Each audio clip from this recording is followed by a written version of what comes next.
UK में जनवरी 2026 intake है, जैसे कि आपको पता है कि स्टार्ट हो गया है। इसके अंदर कुछ चीज़ों को आपको अवॉइड करना बहुत ज़रूरी है और कुछ चीज़ों का आपको बहुत खास ख्याल रखने का ज़रूरी है व्हाइल क्रिएटिंग योर एप्लीकेशन। तो देखिए इसमें कुछ चीज़ों जैसे जिनका कंसर्न हमें रखना है, उसके अंदर क्या चीज़ें हैं, वो ये चीज़ है कि जब आप अप्लाई कर रहे हो किसी कोर्स के अंदर, सो प्लीज़ मेक श्योर कि आप जिस कोर्स में अप्लाई कर रहे हो उसकी आप एक अच्छी प्रॉपर एसओपी बनाएँ। उसके अंदर आपका स्ट्रॉन्ग कनेक्शन होना चाहिए आपकी लास्ट क्वालिफ़िकेशन के साथ में। अपार्ट फ्रॉम दैट उसके अंदर ये चीज़ का भी होना ज़रूरी है, अगर आपने कोई इंटर्नशिप या कोई वर्क एक्सपीरियंस है तो उसका कितना स्ट्रॉन्ग कनेक्शन है आपकी अपकमिंग प्रोग्राम के साथ में। अक्सर स्टूडेंट्स को ये कंसर्न आता है कि जब वो यूके में कोई यूनिवर्सिटी चूज़ कर लेते हैं या वहाँ चले जाते हैं, तो वहाँ जाने के बाद में उनको प्रोग्राम इतना अच्छा अट्रैक्टिव नहीं लग रहा होता है। सो प्लीज़ मेक श्योर कि जब आप यूनिवर्सिटी के अंदर अप्लाई कर रहे हो, तो आप कोर्स मॉड्यूल्स को प्रॉपर्ली रिव्यू करें। क्योंकि ये आपके करियर के लिए बहुत इंपॉर्टेंट होता है। अगर आपको यही नहीं पता होगा कि जो आपके कोर्स मॉड्यूल्स हैं वो एग्ज़ैक्टली क्या हैं, तो आप वहाँ पर जाने के बाद में स्ट्रगल करेंगे। अपैरेंटली आपको एंट्री रिक्वायरमेंट भी चेक करना बहुत ज़रूरी होता है यूके के अंदर। यहाँ पे आपको एलिजिबिलिटी लेवल और ये चीज़ ज़रूरी है कि आपकी किन प्रिपरेशन नीड्स की बहुत ज़रूरत होगी यहाँ पे।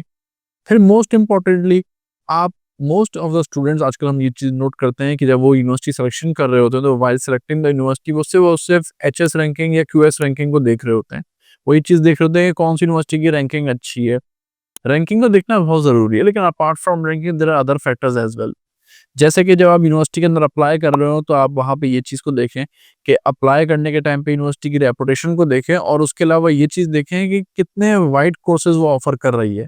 अगर कोई यूनिवर्सिटी कोर्सेज़ ज़्यादा ऑफ़र कर रही है, उसका कैंपस अच्छा बड़ा है, तो वो आपके लिए डेफ़िनिटली एक अच्छी यूनिवर्सिटी हो सकती है। लेकिन अगर किसी यूनिवर्सिटी का कैंपस छोटा है और वहाँ पे लिमिटेड प्रोग्राम्स ऑफ़र हो रहे हैं, तो फिर उससे आपको एक डिसएडवांटेज हो सकता है, वो ये कि आपका एडमिशन आने के बाद में आप कैश में स्ट्रगल कर सकते हैं, जो कि अक्सर यूनिवर्सिटीज़ के साथ में इशू आता है स्टूडेंट को कि उनका एडमिशन आ जाता है, वो अपने फाइनेंशियल्स भी कंप्लीट कर लेते हैं और एंड टाइम पे जब उनका कैश नहीं आ पाता है, डेफर हो जाता है, तो फिर उनके लिए बड़ा प्रॉब्लम होता है नेक्स्ट इनटेक के लिए वापस से अपने फाइनेंशियल्स को एक ही चीज़ को वापस से मैनेज करना। क्योंकि इट्स नॉट ईज़ी कि अगर आप पाकिस्तान से अप्लाई कर रहे हैं और ये कि आप मिलियंस ऑफ रुपीज़ की बैंक स्टेटमेंट को होल्ड कर रहे हैं, it's not that easy. So please make sure कि यहाँ पे आपके पास में ये चीज़ का खास ख्याल रखें कि जो यूनिवर्सिटी का कैंपस अगर कोर्स अगर वो ज़्यादा ऑफर कर रहा है, तो वहाँ पे आपको कैश ईज़िली मिल जाएगा, वहाँ पे आपको कैश में स्ट्रगल नहीं करेंगे। लेकिन इनमें से कोई अगर चीज़ आप की डेफ़िनेटली नहीं होएगी, कैश ही नहीं आएगा, तो आप कैसे प्रोसीड कर पाएँगे?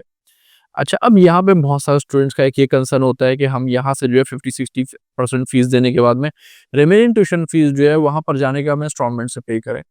तो बिल्कुल मेजॉरिटी स्टूडेंट्स इसी तरह से वहाँ पे अपनी फीस पे कर रहे होते हैं, कुछ स्टूडेंट्स डिपेंड कर रहे होते हैं अपनी जॉब के ऊपर। तो अगर आपकी जो यूनिवर्सिटी के अंदर आपकी जो जॉब है, आपको ये चीज़ देखनी है कि अगर आपका प्रोग्राम ट्राई सेमेस्टर प्रोग्राम है, यानी कि आफ्टर एवरी 3 मंथ्स अगर आपका 1 महीने का सेमेस्टर गैप आ रहा है, तो फिर तो आपको ये एक अच्छा एडवांटेज मिल जाता है कि आप बियॉन्ड 20 आवर्स उसमें जॉब कर सकते हैं, अनलिमिटेड आवर्स आप जॉब कर सकते हो और एक अच्छे पैसे बना के अपनी रिमेनिंग कॉस्ट कवर कर सकते हैं।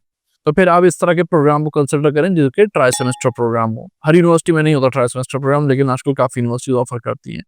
है, यहाँ पे ये भी चीज़ एक कंसिडर करनी ज़रूरी है कि मेजॉरिटी यूनिवर्सिटीज़ के अंदर आजकल 1 ईयर मास्टर्स के साथ-साथ प्लेसमेंट ईयर भी ऑफर होता है। Placement year is something different, ये पीएसडब्ल्यू नहीं है, ये एक अलग चीज़ है। प्लेसमेंट ईयर या फिर आप कह लीजिए कि जॉब ट्रेनिंग ईयर या फिर आप कह लीजिए कि किसी भी तरह की कोई ऐसी प्लेसमेंट जो कि आपकी जॉब से रिलेटेड होती है, तो ये एक अच्छी चीज़ होती है, आपको करियर में एक अच्छा एज देती है।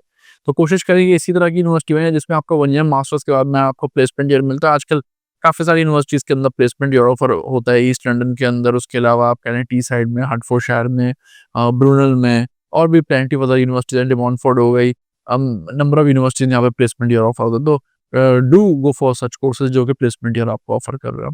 फिर जैसा कि आपको मालूम है कि यूके के अंदर एक और एक अच्छी चीज़ है कि अगर आपकी 2 ईयर्स की ग्रेजुएशन है, जैसे कि बीकॉम है, बीए है या कोई भी अदर एसोसिएट डिग्री प्रोग्राम भी है जो कि एचईसी से एफिलिएटेड हो, तो आपको उसका एक अच्छा बेनिफिट मिलता है, आप डायरेक्टली 1 ईयर मास्टर्स में जा सकते हैं।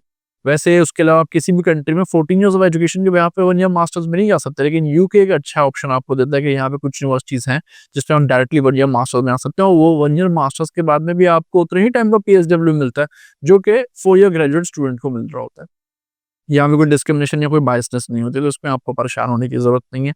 फिर बहुत सारे स्टूडेंट्स जो कि अगर ऑलरेडी किसी यूनिवर्सिटी में पढ़ रहे हैं, उनके 1 साल, 1.5 साल या 2 साल हो चुके हैं, वो ट्रांसफर लेना चाहते हैं, तो उनके एग्ज़ैक्ट क्रेडिट आवर्स भी ट्रांसफर हो जाते हैं, ये भी आपके लिए अच्छी चीज़ है। एंड मोस्ट इम्पोर्टेंटली ऐसी बहुत सारी पाकिस्तान की यूनिवर्सिटीज़ हैं, जो कि एमओआई के ऊपर यूके जिनको अलाउ करता है कि वो वहाँ पे पोस्ट ग्रेजुएट के लिए आ सकते हैं without any IELTS, without any PTE और without any other English test. ऐसी प्लेंटी ऑफ यूनिवर्सिटीज़ है। तो ये आपको बताना है कि आपने किस यूनिवर्सिटी से ग्रेजुएशन कंप्लीट की है। जिस यूनिवर्सिटी से आपने ग्रेजुएशन कंप्लीट किया तो हम आपको बताएँगे कि इसकी बिहाफ़ पे आपको इतनी सारी यूके की यूनिवर्सिटीज़ है जो कि आपको एमओई के ऊपर एडमिशन ग्रांट कर देंगी और एडमिशन कैश और वीज़ा किसी चीज़ में कोई प्रॉब्लम नहीं आएगा। सो प्लीज़ अगर आप जनवरी इनटेक के अंदर इंटरेस्टेड हैं so don't waste your time because majority universities have already announce कि उनकी जो लास्ट डेट होगी कैश ऑफर करने की that is between that is hardly third week of November. तो अगर आप सितंबर का महीना मिस कर चुके हैं तो कोई परेशानी की बात नहीं है। आप अक्टूबर के स्टार्ट में या इस मंथ के एंड में फ़ौरन से प्रोसेस स्टार्ट करवाइए जनवरी इनटेक के लिए। Do contact us. हमारी पूरी टीम आपको प्रॉपर गाइड करेगी कि आपकी जो यूनिवर्सिटी है, जिस क्वालिफ़िकेशन है आपकी अकॉर्डिंग टू योर सीवी आपको एक-एक चीज़ गाइड करेगी। कौन-सा प्रोग्राम आपके लिए सूटेबल है, कौन-सी यूनिवर्सिटी आपके लिए सूटेबल है और यूके में कौन-सी सिटी में जाना आपके लिए बेहतर रहेगा। So please feel free to contact us.